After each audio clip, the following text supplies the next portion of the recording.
Je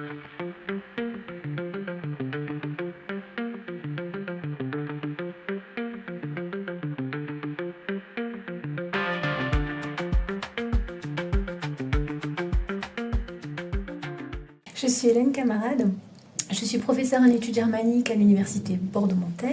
Alors je travaille depuis donc très longtemps sur la résistance allemande au national-socialisme et ces derniers temps je travaille surtout sur l'action des femmes dans la résistance parce que c'est un champ méconnu en Allemagne et puis en France aussi. Moi je suis spécialiste d'histoire contemporaine, donc je vais travailler avec des outils très proches de ceux des historiens. Donc je vais aller dans les archives à la recherche donc, de documents qui me permettent de retracer des pensées ou des actions. Enfin voilà, ça peut être extrêmement varié ce qu'on trouve dans les archives. Je fais aussi des interviews avec des témoins que je vais rencontrer. Il y a dans le témoignage oral toujours quand même la possibilité d'avoir des informations qu'on ne va pas trouver dans des témoignages écrits. J'ai fait mon doctorat il y a une vingtaine d'années sur la résistance allemande. Donc je m'inscrivais dans ce champ de recherche et finalement je me suis mis dans le prolongement de ces travaux.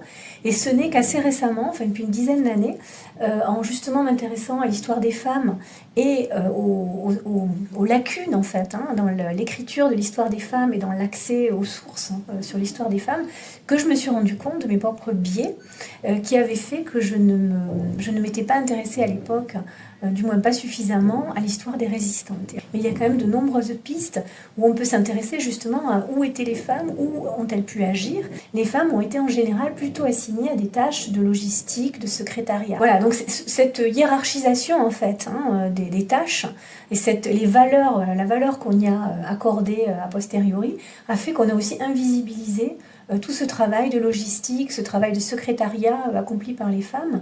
Et je voulais illustrer en fait une palette la plus large possible. Donc j'ai pris des femmes de tout milieu politique.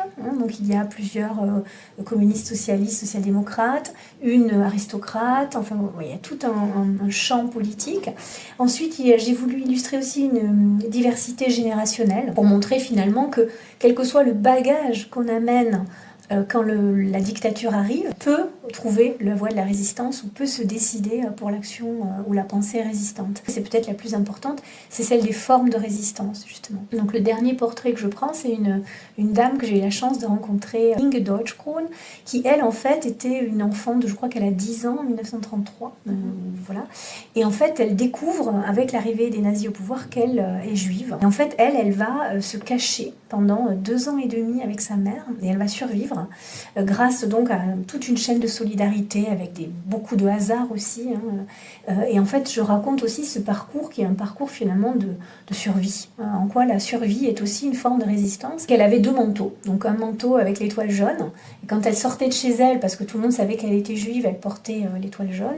Mais dans un sac, elle avait un manteau, le 2e manteau. Donc dès qu'elle arrivait dans une ruelle près de chez elle, elle enlevait le manteau avec l'étoile et elle mettait un manteau d'Arienne, enfin de non-juive en tout cas, et elle menait une vie normale. Alors la question de la résistance, donc moi c'est une question qui me passionne depuis que je suis très très jeune, et j'ai toujours vécu ça, enfin ma passion pour la résistance en quelque sorte, c'était la façon, je dirais, d'aborder la question de la dictature par son versant lumineux, c'est-à-dire comment les dictatures se mettent en place. Je me rends compte en travaillant là-dessus que finalement, m'intéresser à la résistance des femmes, ça me conduit à renouveler toute la réflexion sur la résistance. C'est-à-dire que c'est pas uniquement rendre hommage à des femmes pour leur action, c'est pas uniquement honorifique, mais c'est surtout aussi avoir un regard renouvelé.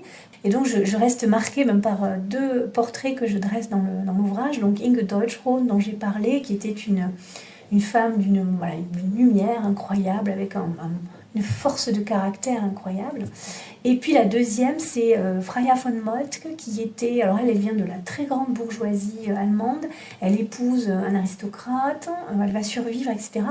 Et cette dame, donc, qui de par son milieu et de par sa personne, elle avait une sorte d'aura, était quelqu'un, alors elle faisait presque 2 mètres, j'ai le souvenir de cette très très grande dame qui avait plus de 90 ans et qui participait, écoutait, et qui était vraiment quelqu'un d'extrêmement doux et d'extrêmement aussi confiante pour l'avenir, ce qui était aussi agréable à entendre à l'époque comme message, mais c'était il y a 20 ans ou 15 ans. Les rencontres avec elle, qui n'ont pas été très nombreuses, ont été très marquantes.